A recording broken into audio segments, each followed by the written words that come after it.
bem-vindos, bem-vindas, bem-vindes aqui ao Mnemosine, o nosso podcast, nosso projeto de podcast, na verdade, aqui envolvendo temáticas ligadas às ditaduras civis militares, agora na América Latina, e a política em geral, relacionada, melhor dizendo, a esses países, a esses períodos. Então, dando continuidade aqui à nossa primeira temporada de entrevistas, de conversas, a gente tem um prazer enorme de receber aqui hoje, além de um grande pesquisador, um amigo já de longa data, colega de graduação, de pós, então, fico muito feliz em receber aqui o professor Dr. Fred Maciel.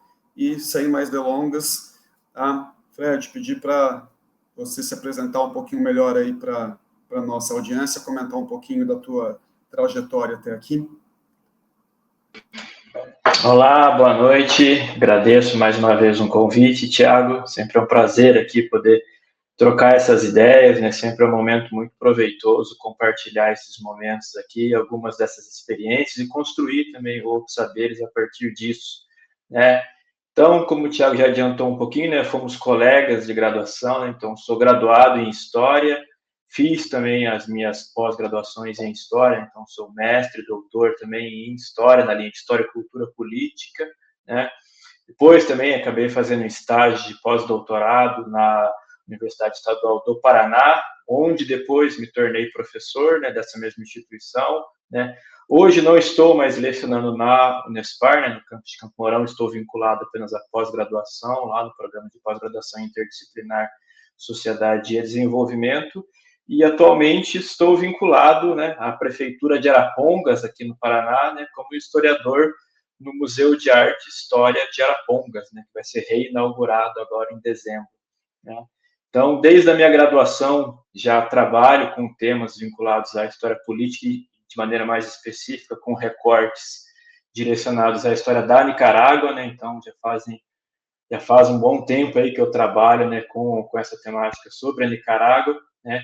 Infelizmente, não são tantos estudos assim no Brasil, principalmente que trabalham com esse país, mas seguimos aí aprofundando um pouquinho esse processo. Então, como eu falei, sempre é uma oportunidade muito válida poder conversar um pouquinho sobre esse país tão peculiar aqui da nossa região latino-americana.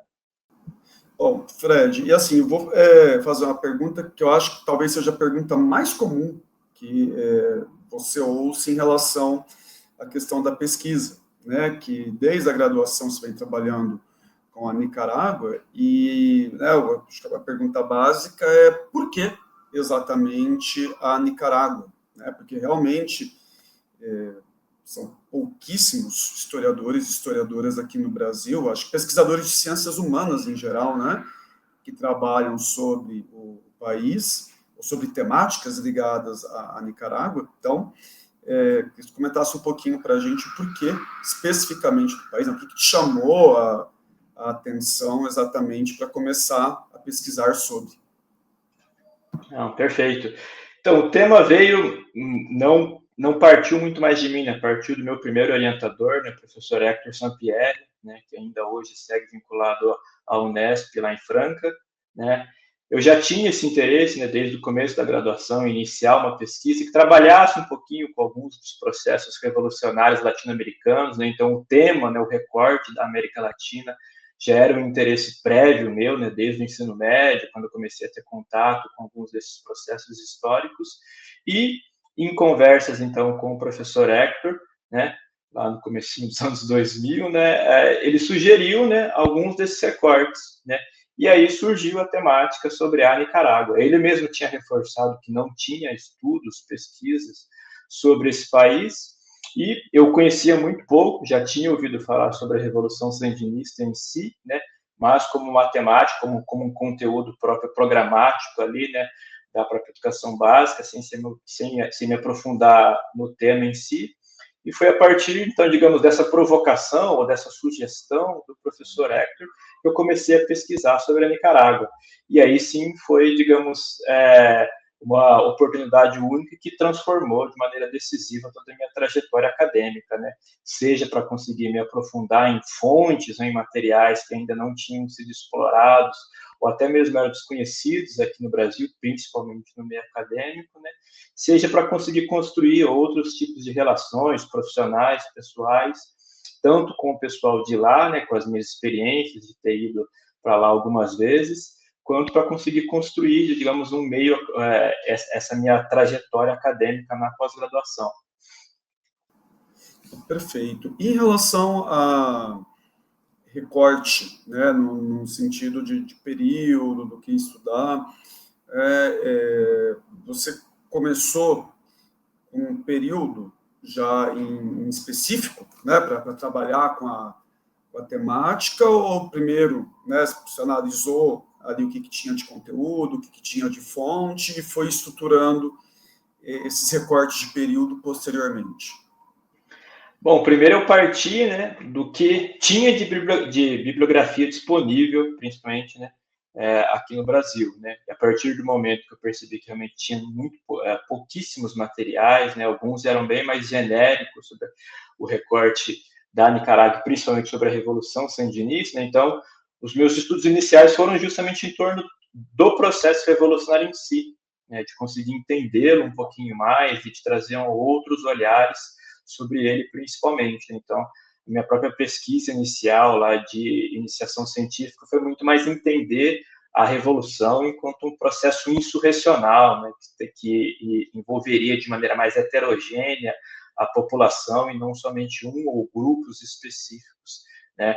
Então, esse recorte partiu justamente da disponibilidade de fontes, como eu falei que eu tinha acesso naquele momento, e, logicamente, dessas indagações e desses diálogos com o meu orientador naquele momento, né? Então, foi uma possibilidade, digamos, mais fácil de você partir desse processo histórico talvez mais conhecido, mesmo sendo pouco conhecido, né? Se a gente for comparar com outros processos, como a própria Revolução Cubana, por exemplo, né? Mas perceber, então, de que maneira a gente poderia analisar, né, consultar esses materiais disponíveis e, a partir disso, construir, né, outros questionamentos, outras perguntas e outros posicionamentos, né? Mas desde essa minha pesquisa inicial, o recorte acabou sendo sempre, né, esse século XX, digamos assim, da Nicarágua, né? Seja enquanto análise do processo revolucionário lá na segunda metade do século XX, seja depois para fazer um recuo histórico e tentar compreender algumas dessas transformações anteriores que talvez facilitaram ou até mesmo impulsionaram esse mesmo processo revolucionário para depois desencadear, por exemplo, lá no meu doutorado, se entender algumas dessas figuras que estavam mobilizando ideias e possibilidades de cultura política, inclusive bem anteriores, mas também posteriores ao processo revolucionário, já chegando, inclusive, no século XXI. Bom, e é um chute meu agora, tá? Se eu estiver errado, você me corrige, mas eu acredito que, mesmo pensando em ensino básico, né, e superior, acho que também estende isso, a Revolução Sandinista é um tema que é pouco comentado, mesmo em aulas de história da América Latina, né, América Latina contemporânea, é um tema que às vezes passa desapercebido. Então, sim, ia pedir para, assim, de maneira breve ou não, aí fica a teu critério, comentar um pouquinho exatamente o que foi a Revolução Sandinista. Eu sei que isso é sempre um desafio para o historiador, né? Tentar sintetizar um processo aí, ainda mais que tem vários desdobramentos, mas de maneira bem básica. Assim, o que foi exatamente esse acontecimento, né? E aí tem essas questões de desdobramentos que a gente vai comentando depois, mas assim, de maneira específica, o que foi exatamente esse movimento. Assim, de fato é bem isso mesmo, Thiago, né? Porque, inclusive, nesses últimos anos, aí, ministrando as disciplinas de História da América na Unespar, lá em Campo Mourão, né? Quando eu ministrava História da América 3, pegava justamente esse recorte já do século XX, esses processos revolucionários, pouquíssimos alunos tinham ouvido falar sobre a Nicarágua ou sobre a própria Revolução Sandinista em si, né? Então, de fato, né, a gente consulta alguns materiais didáticos aí que acabam mencionando um pouquinho o processo em si, mas como um exemplo, talvez, de uma hipotética onda revolucionária lá no século XX, em meados do século XX latino-americano, né? Então, um processo que talvez já tenha algum contato superficial, mas realmente, né, como eu falei, são obras que a gente tem disponíveis ali que vão mencionar um pouquinho como o processo se deu, mas, como eu falei, sempre de maneira muito genérica, né?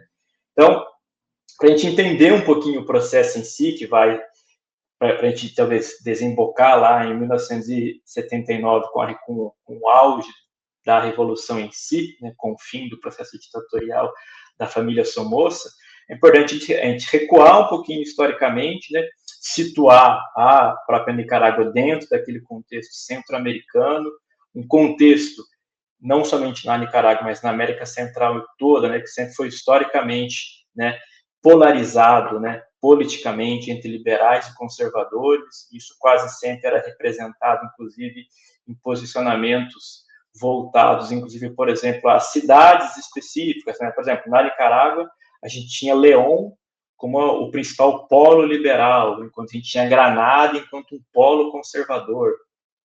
Então, a gente teve durante muito tempo guerras civis, né, dentro do próprio processo, dentro do próprio contexto centro-americano, entre essas polarizações políticas e depois que vão se tornar depois partidárias também, né? Depois esses processos entre conservadores e liberais vão fazer, inclusive, com que seja facilitado uma outra questão fundamental para a gente entender a Nicarágua e a América Central, que é a ingerência dos Estados Unidos, né? Então, geograficamente, né, um panorama bem próximo da realidade dos Estados Unidos, né? Inclusive tem lá inúmeras declarações, inclusive de gestores, de políticos, de presidentes estadunidenses que vão tratar a América Central quase como um quintal dos Estados Unidos, né?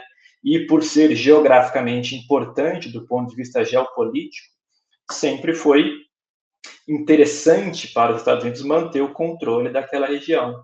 Então, quaisquer problemas políticos ou desacordos com interesses externos dos Estados Unidos levavam quase sempre a ingerências, e ingerências quase sempre também militarizadas nesse processo, né? É nesse contexto de guerra civil, né, na chamada Guerra Nacional, lá, que começa ainda na metade do século XIX, mas que vai, de fato, terminar lá só nos anos 20 e 30, né, que surge, por exemplo, a figura do Augusto César Sandino, que depois vai ser fonte de inspiração para a Revolução Sandinista, lá a partir dos anos 60 e 70, né? Então, a própria figura do Sandino depois acaba sendo também muito problemática do ponto de vista de você situar as diferentes apropriações em torno, né, dessa figura.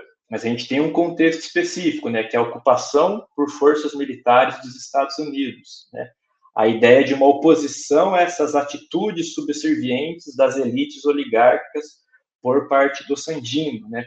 A gente tem uma tentativa de acordo entre as elites, né, liberais e conservadoras, e a própria figura do Sandino se opondo a tudo isso de maneira bem pontual naquele contexto a partir do final dos anos 20. Então, lá a partir de 27, com uma tentativa de acordo, como eu falei, o próprio Sandino não aceita esse acordo, ele enquanto representante, inclusive, de uma proximidade muito mais liberal do que, digamos, socialista ou até mesmo comunista, como já foi muito construído em torno da figura do Sandino, né?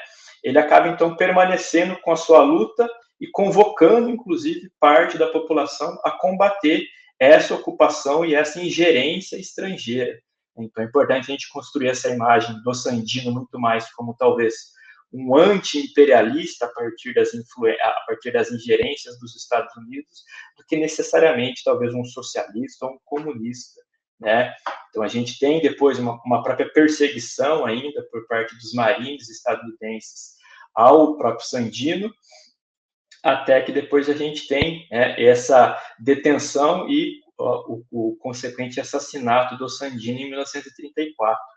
E a partir daí que a gente tem essa mitificação dessa figura em obras, em estudos, em discursos, né, em interpretações históricas, né? Então, a própria depois frente sandinista vai nascer desse processo, talvez, de se tentar construir uma ideia de um certo determinismo histórico, né, de uma revolução social que estava nascendo lá com Sandino nos anos 20 e 30 e que teria depois a sua conclusão lá no fim da década de 70, né? Mas, enfim, né, a própria figura do Sandino, ela se constrói a partir de experiências externas dele, principalmente no México, quando ele tem contato com leituras, por exemplo, do próprio José Vasconcelos, com a ideia de mestiçagem, inclusive uma própria ideia de uma perspectiva teosófica, né, de uma raça cósmica, né, de um possível socialismo, aí sim libertário, que ele tem contato, mas que não, de fato, que se concretizou na sua prática, por exemplo, né, talvez um progressismo, sim, né, se a gente fosse tentar sistematizar esse ideário do Sandino, ele vai ter princípios éticos muito mais importantes do que princípios políticos, né? Ele vai ter uma ideia de honestidade, de desinteresse material, de honra nacional, de uma dignidade patriótica, né, que vai se conjugar ali com esse anti-imperialismo, como eu falei, que é consequência dessa dominação e dessa ingerência dos Estados Unidos, principalmente. E aí, sim, gradualmente, isso vai, talvez, configurar ali o que a gente pode chamar de um nacionalismo popular armado, né, de uma ideia de justiça social, de redenção desses que estão sendo oprimidos, é quase um caráter messiânico mesmo, que depois vai acabar sendo, né, recuperado pela frente sandinista, né? Então, a gente tem lá um processo que depois é muito mais uma tentativa de apagamento da figura do Sandino. Então, entre essa metade dos anos 30 lá até a metade dos anos 60, pouquíssimo se falava sobre Sandino na Nicarágua em si, né? Tanto que as suas próprias construções históricas feitas pela ditadura somocista, que depois é uma consequência desse fim, né, dessas lutas entre liberais e conservadores lá a partir dos anos 30, né, é a construção do Sandino como um bandoleiro, né, como um verdadeiro bandido que aqui muito mais trouxe desordem, né, para a Nicarágua do que tentou um processo, digamos, patriótico. Então, a partir de 36, a gente tem, digamos, o início dessa ditadura somozista, né? A gente fala sempre somozista porque foi da família Somoza, por mais que a gente tivemos ali 3 presidentes Somoza, né? Então, é muito mais uma ideia de um controle familiar naquele processo. Então, a gente tem, de maneira não contínua, né, mas diretamente de 36 até 79, esse domínio da família Somoza, né, com breves momentos ali, com figuras muito mais controladas também pela família, que brevemente também vão ocupar ali a presidência do país nesse contexto do século XX, né? Então, a gente tem processos de uma construção ditatorial que vai passar ali por um controle exacerbado, como eu falei, por um controle que vai se converter em controle familiar diretamente, né? A gente tem depois ali o próprio assassinato, né, do Somoza Garcia, né, que foi o primeiro, né, representante familiar a ocupar a presidência, em 56, né? Depois, a partir disso, 2 filhos do Somoza Garcia assumiram a presidência, né? Primeiro o Luiz Somoza, de 56 a 63, e depois o Somoza Debayle, lá a partir de 67, que é quando a gente tem esse aprofundamento da relação mais direta com os Estados Unidos, essa repressão muito mais intensa, né? Ele chega, inclusive, lá já no começo dos anos 70, né, a instaurar um estado de sítio, uma censura bem mais controladora do processo, né? Inclusive, nesse processo repressivo, passa, inclusive, não somente a prender esses opositores, mas, inclusive, a assassiná-los também. E é isso que vai gerando toda uma comoção, digamos, em torno de outros setores sociais contrários a esse processo ditatorial, né? A gente tem, talvez, um processo que foi fundamental para se entender um pouquinho também o próprio aprofundamento da ditadura e da oposição, que foi o terremoto na capital Manágua em 72, né? Então, a quase destruição da capital trouxe ele como consequência internacional um apoio, uma ajuda, mas, por outro lado, toda uma corrupção da família Somoza em torno dessa ajuda, né? O próprio desvio de todas essas verbas que chegavam para a Nicarágua foram quase todas ali tomadas, digamos assim, pela família Somoza, né? Especificamente pelo Somoza Debayle, que então era presidente, né? Então, essa relação com os Estados Unidos era como um trunfo pessoal, um trunfo político.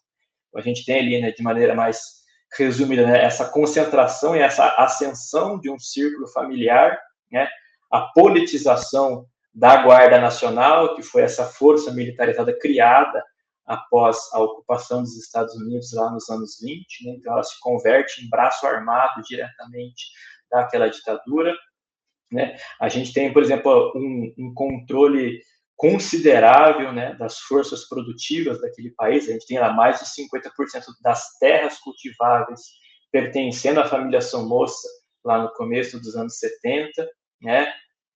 Frente a isso é que a gente teve, por exemplo, a construção, então, da oposição, né? A gente tem lá, a partir dos anos 60, um movimento guerrilheiro que vai se estruturar, primeiro de maneira quase que orgânica e depois de maneira mais organizada, digamos assim. A gente tem isso principalmente a partir de um recrudescimento dessas medidas autoritárias, mas também uma consequência, uma própria influência da Revolução Cubana. A gente tem vários jovens atraídos a exercer esse papel mais ativo, né, politicamente falando.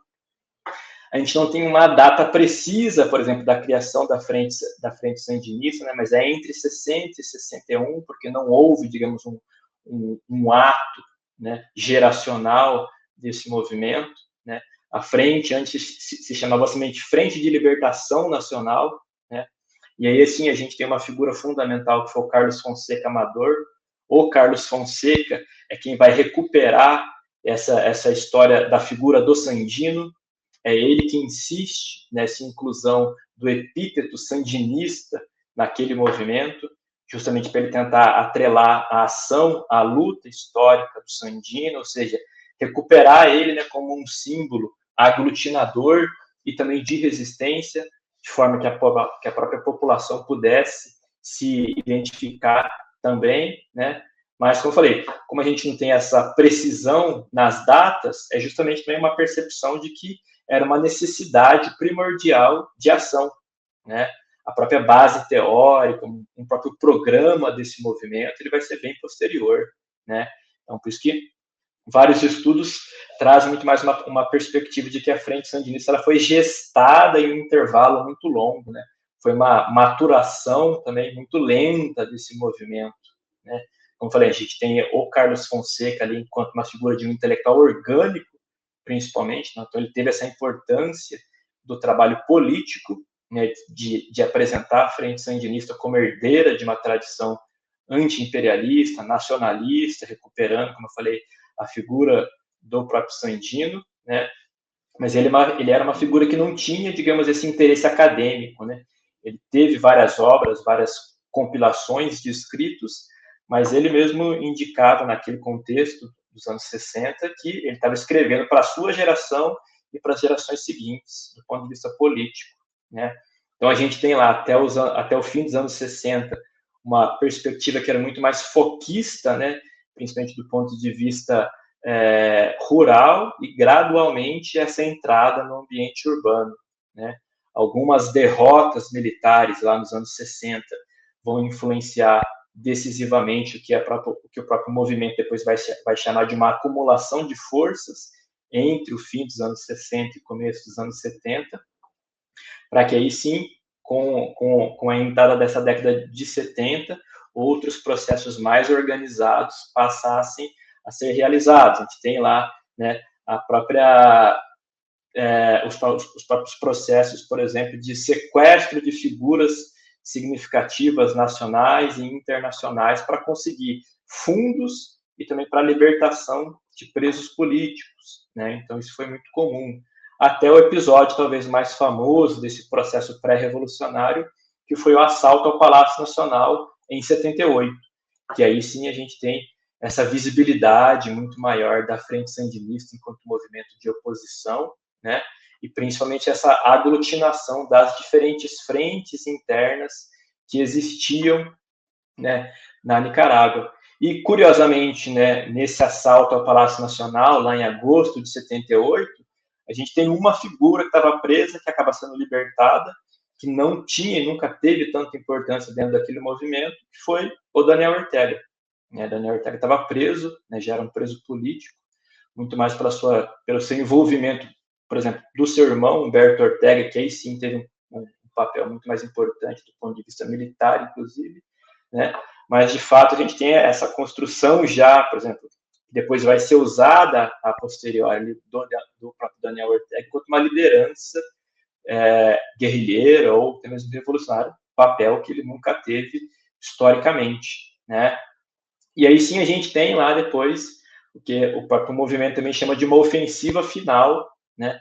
Entre 78 e 79, como eu falei, essa união das tendências, né? Era uma tinham 3 tendências principais dentro da frente sandinista, né? Uma tendência que era chamada de guerra popular prolongada, que era muito mais guevarista, maoísta, né, essencialmente.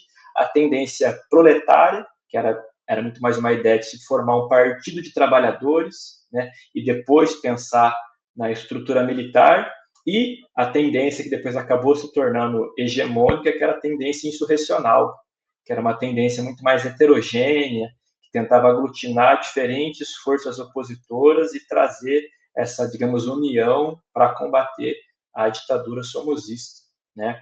O próprio Daniel Ortega e seu irmão Humberto faziam parte da tendência insurrecional, por exemplo, né? Então a gente tem aí já em 79 esse avanço gradual das frentes, né? O apoio internacional que também acaba chegando e a própria força depois externa dos Estados Unidos também pedindo a renúncia do Somoza Debayle lá em 79.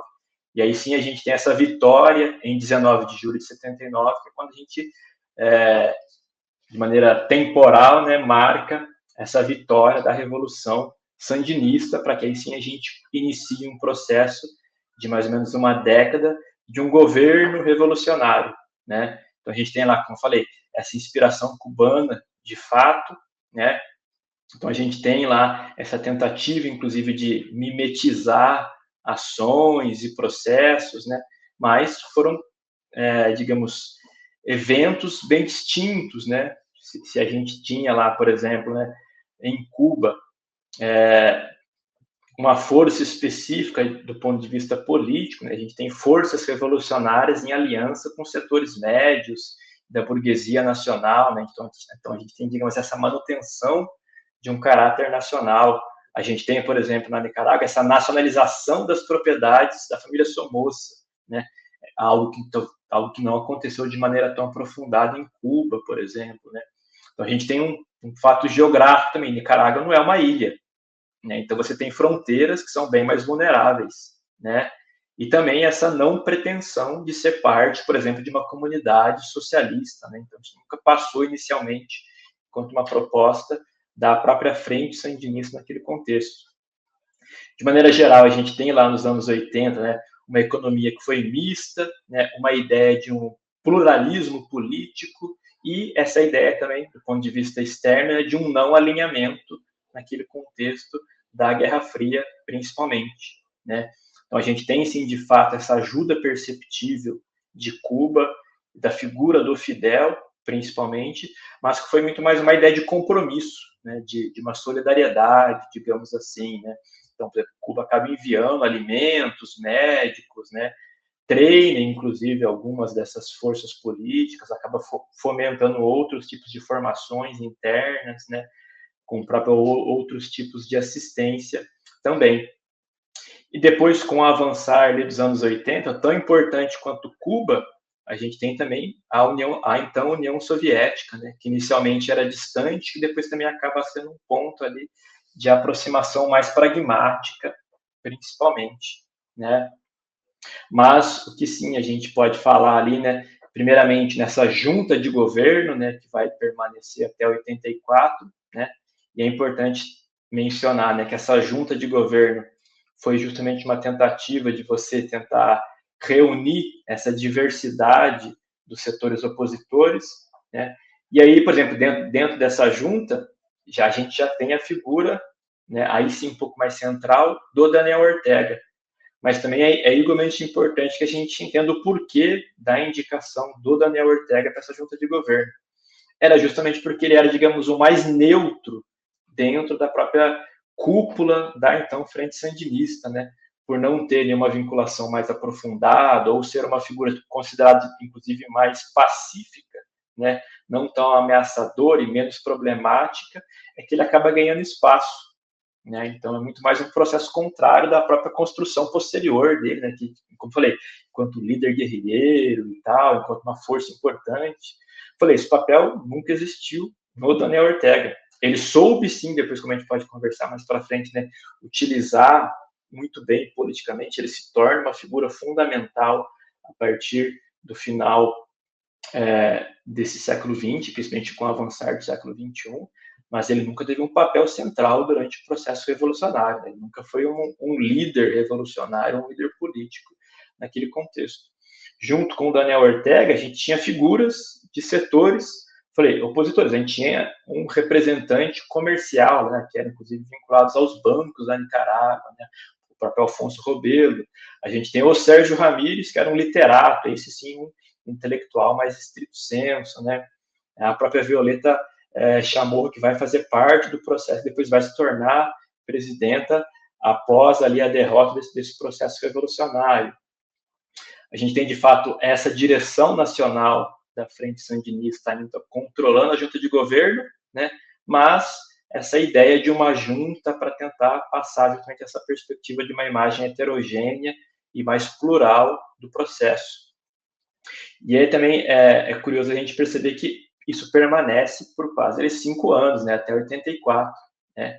Por que a própria Frente Sandinista não quis, de imediato, convocar eleições? Justamente pelo histórico do país, né, de eleições fraudulentas. Né? Então, a própria população nicaragüense não tinha essa segurança, essa própria legitimidade em torno das eleições. Então, por isso, a própria Frente Sandinista, ou a junta de governo, naquele contexto, né, optou por segurar ao máximo essa validação por meio das eleições. Isso só vai acontecer em 84, para aí sim ter a certeza de que eles venceriam as eleições e conseguiriam respaldar internacionalmente. Né? Então, aí você passa a criar uma nova estrutura política e econômica, que era muito mais baseada em uma ideia de você melhorar as condições de vida da população, de você, como eu citei antes, de você nacionalizar propriedades, de você controlar as exportações, por exemplo. Só que, ao mesmo tempo, a gente tem a construção também de uma contra-revolução, né? Os contra, como depois acabaram sendo chamados, que eram basicamente aqueles antigos membros da Guarda Nacional Somozista, que estavam em Honduras, principalmente, né? E que acaba sendo uma força militar financiada diretamente pelos Estados Unidos, né? Então, qual foi o principal problema ali daquele contexto dos anos 80? A manutenção de um clima de guerra quase que constante, né? Então, ao mesmo tempo que se tentava essas transformações, havia necessidade de defesa militar mesmo do processo de transformação social, política, cultural e econômica, né? Então, é quase que permanentemente um estado de exceção para combater a agressão armada externa. Né? Aí você tem um dos principais movimentos contraditórios, que foi sim uma necessidade naquele contexto, que foi então o serviço militar patriótico, né, que a Frente Sandinista cria, que era todo mundo, todos os homens que tinham minimamente uma capacidade de pegar em armas sendo convocados para essa defesa. Então você tem um contexto, por exemplo, que foi muito significativo, que é talvez esse não entendimento do contexto camponês, rural da Nicarágua. Né? Então, a gente tem, digamos, duas porções territoriais da Nicarágua, que é essa porção pacífica e a porção atlântica, né, em relação aos oceanos, que são muito diferentes. Né? Então, você tem essa costa atlântica, que é basicamente rural e indígena até hoje, né? Tanto que são regiões autônomas hoje. Né? Você tem as outras regiões ali mais próximas da capital Manaus, que são mais urbanizadas, né, que são bem diferentes. Então, talvez um dos principais erros da Frente Sandinista foi tentar impor essa lógica urbana para essas populações rurais e para essas populações indígenas. Entre elas, por exemplo, esse serviço militar, Então, você tinha uma realidade do campo que esses jovens, esses homens eram fundamentais ali na própria força de trabalho, eles acabam sendo convocados para fazer parte da defesa militar do processo revolucionário, né? Então, isso foi uma das grandes fragilidades, né, de defesa interna frente à população, né, com o processo revolucionário. É um grande ponto de inflexão, né? Isso foi uma medida muito impopular, né? Ao mesmo tempo que a gente tinha outras medidas que, sim, foram fundamentais na transformação daquela realidade, como, por exemplo, nos primeiros anos, a campanha nacional de alfabetização, que a gente tem lá uma redução drástica do analfabetismo, que era mais de 50% na Nicarágua, para menos de 10%, né? A gente tem, de fato, uma instauração, mesmo que por um curto período ali, né, de uma reforma agrária, né? Você tem cooperativas sendo colocadas em prática naquele contexto, né? Talvez isso também seja um dos grandes méritos desse processo revolucionário, né? Quando a gente fala de reforma agrária na América Latina, a gente cita outros exemplos, outros processos, e não a Nicarágua. E talvez tenha sido o que mais funcionou, né, nesse processo dessa hipotética onda revolucionária a partir dessa segunda metade do século XX, né? Então, a defesa militar era ponto central, né? A gente tinha também uma ligação de um ponto de vista religioso, né, também com os processos revolucionários. A gente tem a própria teologia da libertação fazendo parte, né? Tinha até um lema lá, né, entre religião e revolução não há contradição, né?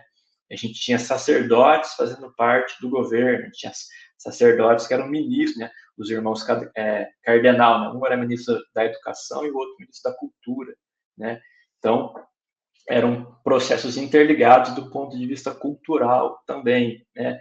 Mas se a gente for pensar nesse desgaste, né, e tentar fechar, aí, digamos, com essas questões que levaram a essa derrota eleitoral lá em 1990, a gente pode falar, como eu falei, o serviço militar patriótico, de fato, né, como um fator decisivo, né, essa tentativa, como eu citei, de uma aplicação de medidas iguais para todo o país, sem considerar essas realidades locais, essa manutenção desse constante ambiente de guerra, que gradualmente vai também fazendo com que a economia nicaragüense fosse fragilizada, né? A gente chega lá na metade dos anos 80, a metade do orçamento da Nicarágua era destinado à defesa militar, né? Então, logicamente, você não conseguiria fazer transformações aprofundadas num país que você tinha necessidade de defender militarmente desses processos contra-revolucionários financiados pelos Estados Unidos. E aí sim, a convocação das eleições em 90, né, já em um clima não tão favorável à frente sandinista, e a tentativa, inclusive, de se antecipar, como aconteceu, né, as eleições eram para acontecer em 91, a frente sandinista antecipa justamente para tentar evitar maiores danos, mas ainda assim acaba sendo derrotada com a vitória, então, da Violeta Chamorro, que fazia parte do processo revolucionário inicialmente, mas que depois também acaba se tornando uma figura opositora.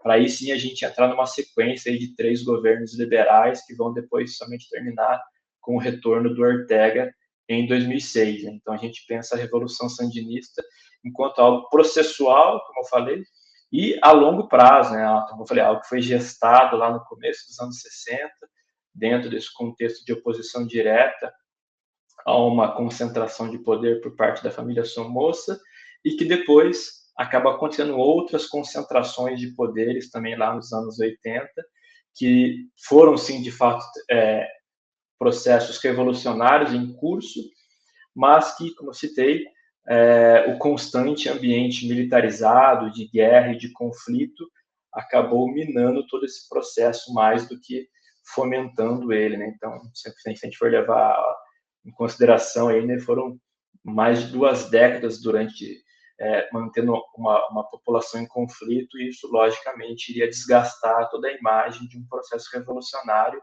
E até mesmo por isso ele acaba sendo pouco citado, né, porque ele foi muito mais bélico, muito mais militar do que, por exemplo, o próprio caso cubano ou outros casos, como no Chile, talvez, né?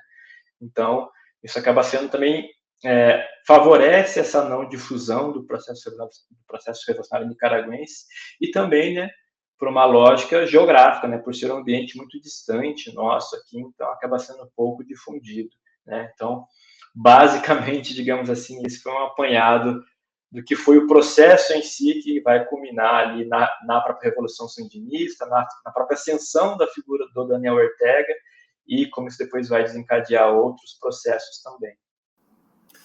Perfeito, Fred. E aí, como um dos pontos aqui também é trabalhar a questão de memória, de discussão com o tempo presente, eu vou puxar um fiozinho aqui para a figura em si do Daniel Ortega, que já discutiu, já comentou bastante, e ele é presidente desde 2007, lá é isso, né? 2007, 2008, 2007. Isso, Ele vence as eleições em 2006 e assume em 2007.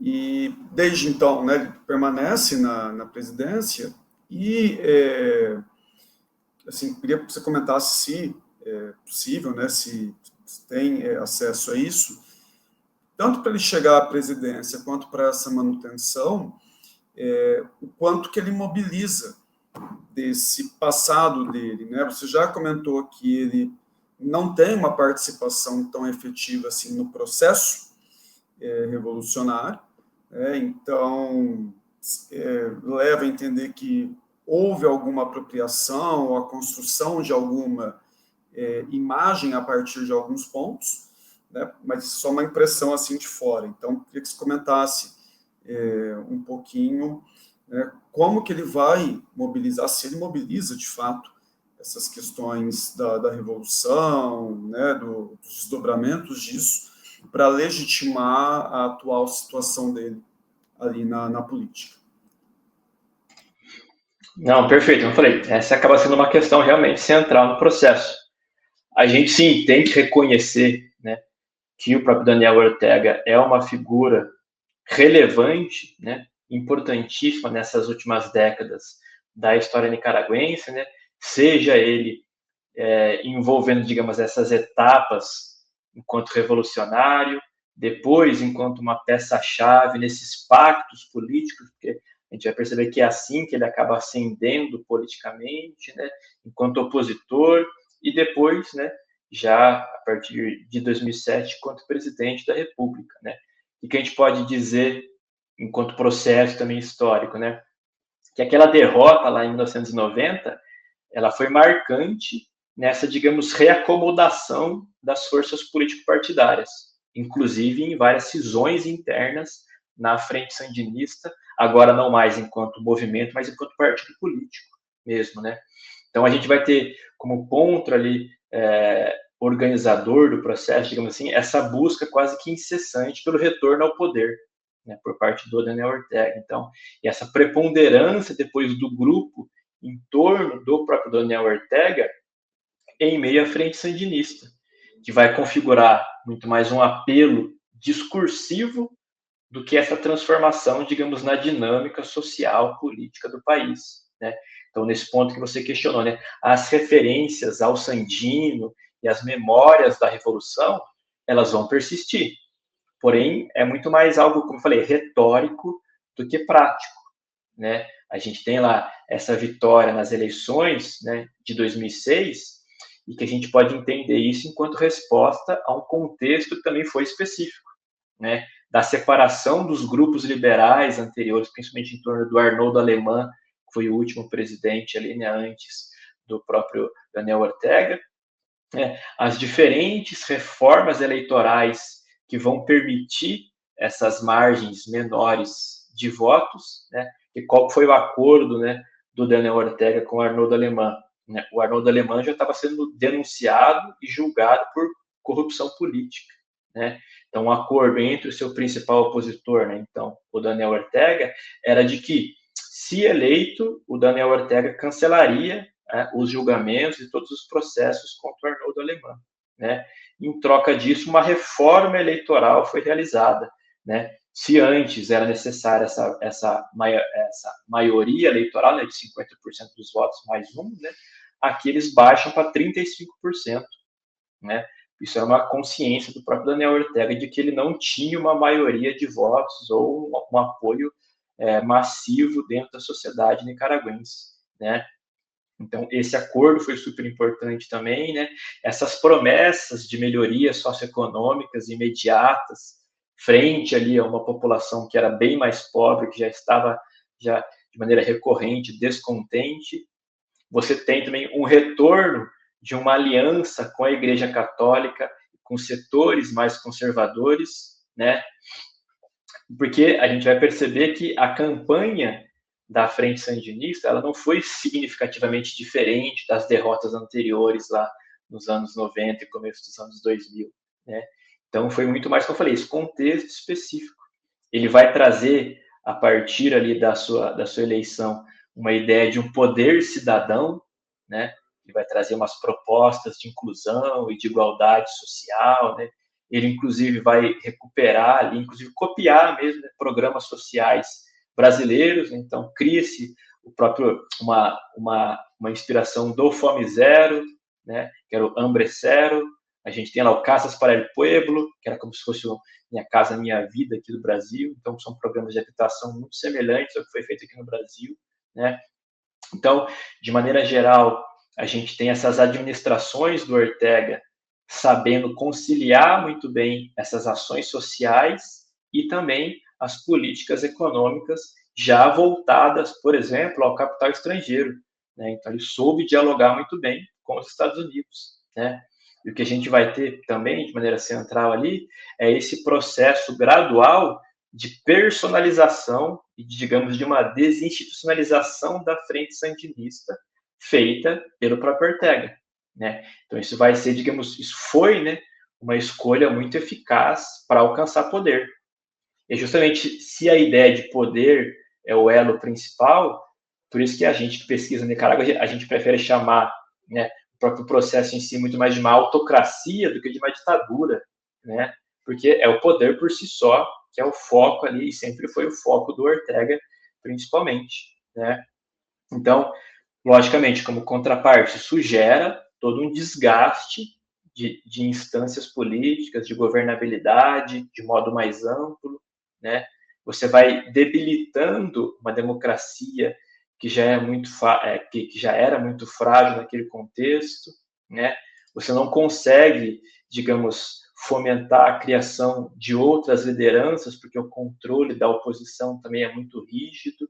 Quer dizer, você tem um domínio institucional, né, de influência, que também é decisório, né? Você já aparelha toda a frente sandinista nesse mesmo sentido, você reforça esse viés que é extremamente personalista, controlador. Inclusive, tem lá perspectivas que vão falar do próprio Ortega como um novo tipo de caudilho, inclusive, né? Porque ele vai trazer esses traços caudilistas para que, inclusive, já eram estabilizados lá desde o período colonial, para trazer isso de uma maneira talvez repaginada no século XXI.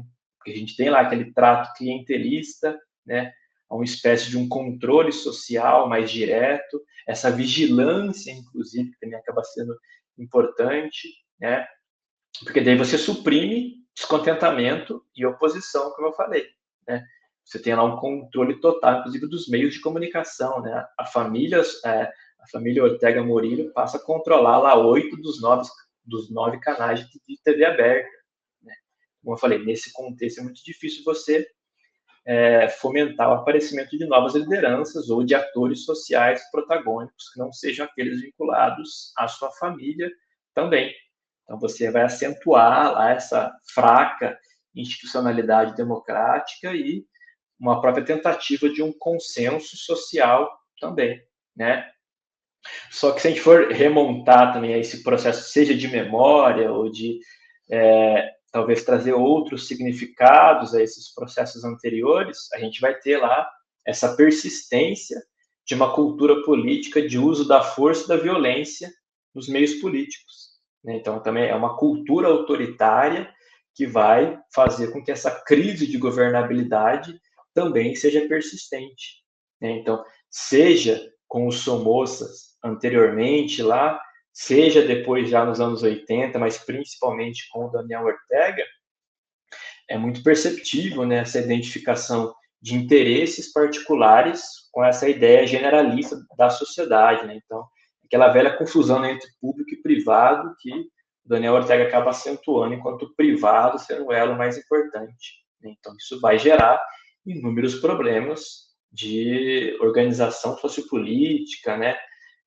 Dentro dessa própria relação, a gente tem esses diferentes usos também próprios militares e político-partidários dentro desse processo, né? Só que, assim, se em momentos talvez anteriores essa concentração, né, da autoridade, ela vinha meio que acompanhada de atenções a essa situação socioeconômica desses setores mais fragilizados economicamente, né, a gente vai ter que hoje, ou melhor, nos últimos anos, principalmente nessa última gestão, né, nesse último mandato, essa contraparte ela já não é mais tão evidente, né, e aí sim acaba reforçando esse viés autoritário. E aí estimula, logicamente, essa interpretação ditatorial em torno da sua figura, né, de fato. Né? Mas é importante também que a gente consiga sublinhar essa fragilidade e o próprio descrédito também da política institucionalizada por parte da população, seja frente às eleições, né? Então isso é um contexto histórico, né? Como já citei, né? Seja para perceber cada vez mais o espaço político institucional como espaço, digamos, utilitário de benefício pessoal, né? Então, a própria democracia eleitoral, ela se torna e acaba sendo interpretada, né, como esse jogo político que só reforça esses interesses pessoais, né? Como eu falei, a ideia desse poder pelo poder feita pelo Ortega já é antiga, mas ele reforça cada vez mais nos seus diferentes discursos, inclusive, né? Então, até mesmo para aqueles setores mais vinculados emocionalmente ao sandinismo, ele acaba controlando ainda mais, né? Em anos anteriores, inclusive, proibiu o uso desse epíteto sandinista para outras pessoas que não fossem aquelas vinculadas à frente sandinista enquanto partido ou à sua família, por exemplo. Então, por exemplo, se você se mudar para Nicarágua hoje, você tem uma aproximação emotiva, simbólica com o sandinismo. Você não pode criar uma escola sandinista, né, hoje lá, você não pode fazer isso. Eu quero criar um podcast sandinista. Se você não está vinculado ao governo Ortega ou à frente sandinista, você não pode criar isso com esse nome. Quero criar um restaurante sandinista. Também não pode fazer isso. Né, porque o uso, como eu falei, do epíteto, do adjetivo sandinista hoje é exclusivo da família Ortega Murillo e da frente sandinista. Né? Então, isso reforça, como eu falei, todo esse controle do aparato social. Né? A gente tem, de fato, essa radicalização do viés autoritário, né? Por exemplo, né, na última reforma constitucional feita no início desse ano, a gente tem a criação de algo que era completamente impensado antes, de uma figura de uma co-presidenta, né, que é a própria Rosário Murillo, a sua esposa, que já desde a última gestão, né, é a sua vice-presidente. Hoje ela não é vice-presidente, hoje ela é co-presidente, né? Então criou-se um cargo que nunca existiu na Nicarágua para reforçar esse controle também, assim como o Somoza fez, ou como os Somozas fizeram, né, de controle familiar, né? Então, a gente tem um processo que é cada vez mais controlador e aí sim reforça, inclusive, como reforçou lá em 2018, aquelas oposições populares mais radicalizadas também. Se a gente for pensar em um panorama a médio, até mesmo a longo prazo, talvez os caminhos ali sejam, de fato, se aprofundar um processo desde já de negociação com outros setores sociais, com essa mediação internacional sendo fundamental, né? Ou, por outro lado, digamos, um ponto de vista mais pessimista, perdurar essa dinastia familiar, né? A gente vai ter cada vez mais, né? Depois eu até comento um pouco sobre isso, né? A própria ideia de uma crise sucessória que já está em debate na Nicarágua, né? Porque o Daniel Ortega já é uma figura política idosa, né? Já tem 80 anos, né? E isso reforça ainda mais essas tentativas de controle, mas, né, vinculando ao que você perguntou, Thiago, de fato, né, como eu falei, é um uso retórico dessa imagem, dessa simbologia sandinista, da própria perspectiva revolucionária em si, mas que hoje, do processo revolucionário lá dos anos 80, ou das construções da Frente Sandinista lá dos anos 60, quase nada se mantém, né? Mas, por exemplo, o Daniel Ortega, até hoje, ele faz questão entre os seus ali, partidários de ser chamado, inclusive nos discursos e nos atos oficiais, de comandante Daniel Ortega, né?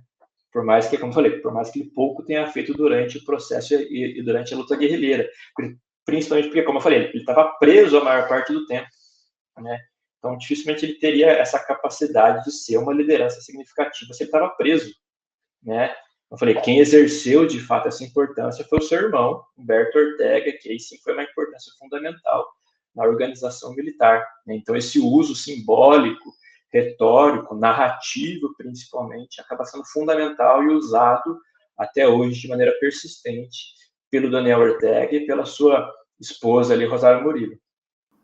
Joia. E, Fred, a gente já está caminhando aí para o final, tá? Então, vou fazer uma última pergunta, que, na verdade, é um complemento, talvez, né, no sentido de que você comenta que sim, essa questão da memória, ela é mobilizada, né, e é um ponto fundamental aí para a manutenção do Ortega no poder. E daí eu queria fazer a pergunta no sentido contrário, né? Esses grupos opositores que não concordam, inclusive, né, muitos acabam usando o termo ditadura, né, para falar aí desse período que é atual do Ortega no poder. Gostaria que você comentasse um pouquinho se esses grupos eles também mobilizam a memória da Revolução Sandinista e talvez num sentido pejorativo, né, ou um sentido de valorizar a Revolução e dizer que não tem nada a ver com o que ele está fazendo agora, né, que seria uma forma também de deslegitimar o poder dele atualmente.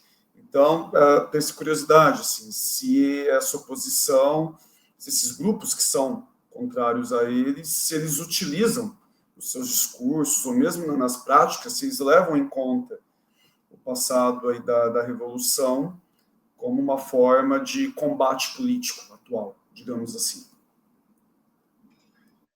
Então, sim, Thiago, isso acaba sendo um ponto também que gera muitas questões em torno, mas também é um ponto, digamos, fundamental para a gente compreender, inclusive, os próprios processos recentes, atuais da Nicarágua, né?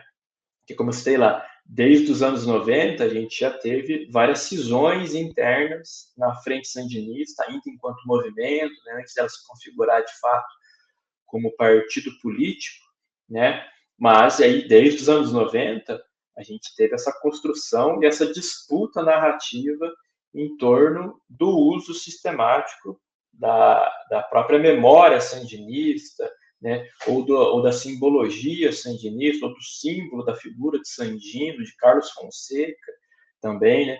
Por isso que a gente tem lá, inclusive foi um ponto que eu trabalhei lá na minha tese, né, essas diferentes culturas políticas sandinistas, né? Então, hoje, a gente, por mais que o Daniel Ortega mencione que o sandinismo é um só, é aquele vinculado à frente sandinista e aquele que hoje está no poder, né? É muito mais válido a gente falar de uma heterogeneidade em torno do sandinismo enquanto ideal comum, que foi mobilizado por diferentes setores, grupos, figuras, e que foi colocado em disputa, né, nacionalmente, mas também em outros ambientes, né? Então, a gente tem, por exemplo, o próprio Sérgio Ramírez, que foi vice-presidente do Daniel Ortega, ele muito mais mobilizou o que eu chamei lá de um sandinismo histórico, né? Porque ele quer reforçar a figura do Sandino, né? Os seus feitos, o seu ideário, muito mais essa perspectiva ética do processo do que a política, do que o poder, né? A gente tem outros grupos, a gente tem lá o próprio movimento renovador sandinista lá nos anos 90, né? Que vai trazer essa ideia de recuperar a lógica revolucionária, guerrilheira também, que sim, é fundamental estar no poder, né? E que para isso tem que recuperar todo aquele ideário formativo inicial lá dos anos 60 da Frente Sandinista, né? A gente tem até hoje pessoas que se consideram sandinistas, mas que não fazem parte, né, do governo ou que não apoiam o Daniel Ortega. E é completamente legítimo você falar isso, né? Porque se você, como eu falei, se você for pensar historicamente ali na construção do sandinismo, a gente não pode falar que existe somente um também. A gente, assim como também, por mais que seja um governo autoritário, controlador, autocrático, ditatorial, também sob várias perspectivas, a gente não pode, talvez, tirar, digamos, essa perspectiva de que o Ortega possa se autodeclarar sandinista também, né? Porque na própria construção retórica dele, ele tem um tipo de sandinismo, né? Tanto que hoje a gente trabalha algumas perspectivas de chamar esse sandinismo do Ortega de um orteguismo, talvez, frente a essas diferentes transformações que ele fez. E, mais atualmente ainda, desse Ortega-murilismo, né? Porque cada vez mais a gente tem a participação, né, ativa da própria Rosário Murillo dentro do processo também da Frente Sandinista ou da governabilidade da Nicarágua, né? Então a gente tem sim essa pluralidade, essa heterogeneidade frente à construção sandinista que persiste até hoje, né? Qual foi a alternativa, ou melhor, qual foi a solução encontrada pelo Daniel Ortega para reforçar isso? Expulsar todo mundo que era opositor, né? Tanto que ele acabou ali levando todas essas figuras, inclusive figuras históricas como o próprio Sérgio Ramírez, foram tirados os seus passaportes, perderam a sua cidadania nicaragüense, né? Então Ortega foi a esse ponto de autoritarismo para reforçar que o meu sandinismo é o único, é o verdadeiro, é o correto, é o único que pode ser mobilizado. Então, você acaba não, talvez hoje, né, para quem ainda permanece na Nicarágua, quem é oposição, né, você prefere não se declarar sandinista do que se vincular ao processo, né? Então, você talvez possa manter esse elo sentimental, simbólico no seu plano privado, né? Mas publicamente é muito difícil você ver essa manifestação dos outros sandinismos que sim existem, né? Mas que estão hoje muito mais externamente do que dentro da própria Nicarágua. Então, por isso que a gente fala que hoje o que o Ortega carrega ali enquanto construção simbólica, retórica, pode ser um sandinismo, mas é o sandinismo do Daniel Ortega e da Rosário Murillo, né? Não é o mesmo sandinismo da Frente Sandinista, por mais que o partido ali permaneça o mesmo, o nome permaneça o mesmo, né? Não é o mesmo sandinismo enquanto prática política, social, cultural lá dos anos 80, né? Também não é os outros sandinismos que existem, né? Então ainda a gente não pode negar essa possibilidade de que outros também possam construir esses processos. E cada vez mais também a gente tem uma outra faceta aí que está emergindo, mesmo ainda que de maneira incipiente ali, né, de um pós-sandinismo, né, que a gente chama, que é esse sandinismo vindo com esses setores mais jovens, né, que são aqueles que não vivenciaram o processo revolucionário lá nos anos 80, que não viram a derrocada desse processo no começo dos 90 e que trazem hoje a sua interpretação, ou as suas interpretações sobre esse mesmo processo. Então, você constrói a partir de algo que você não vivenciou. Então, muitos deles também se dizem sandinistas, né?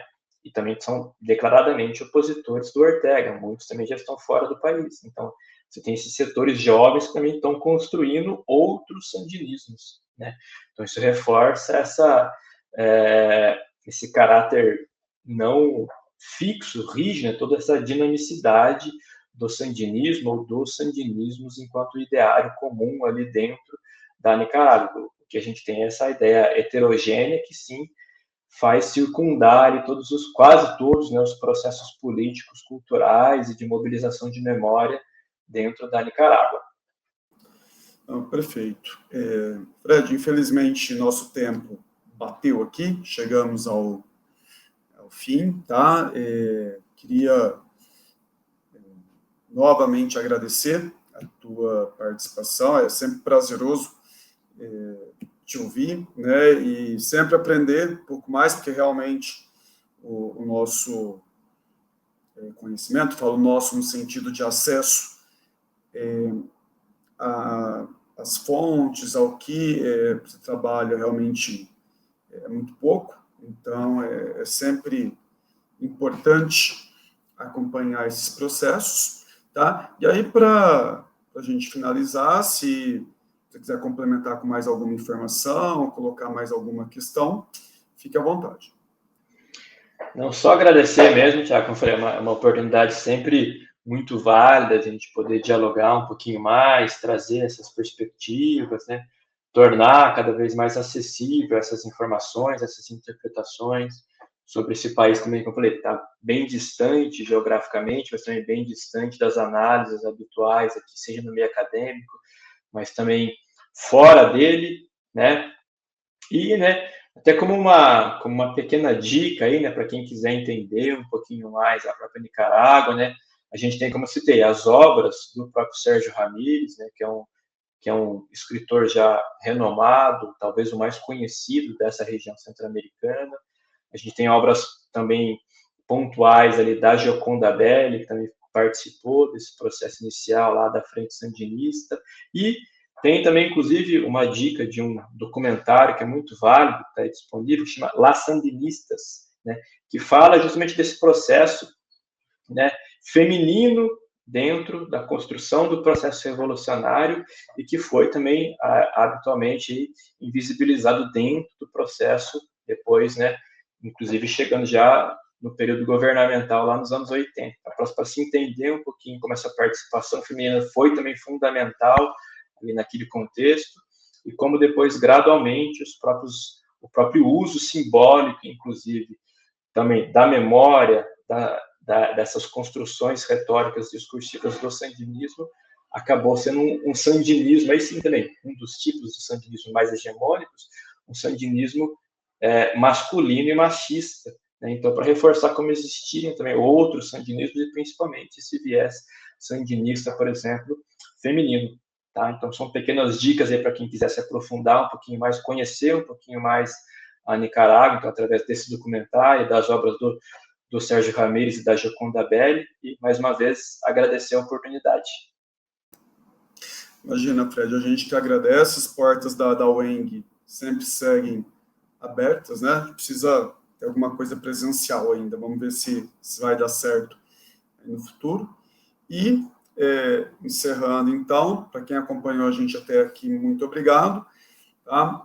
Conversa nossa vai ser o encerramento dessa primeira temporada, né? Fechando essa primeira sessão aqui de conversa sobre esses elementos daí da política da América Latina, principalmente desse período de ditaduras e as memórias mobilizadas em torno disso. Tá? Então, muito obrigado pela atenção, por ter acompanhado com a gente e até breve. Tchau, tchau.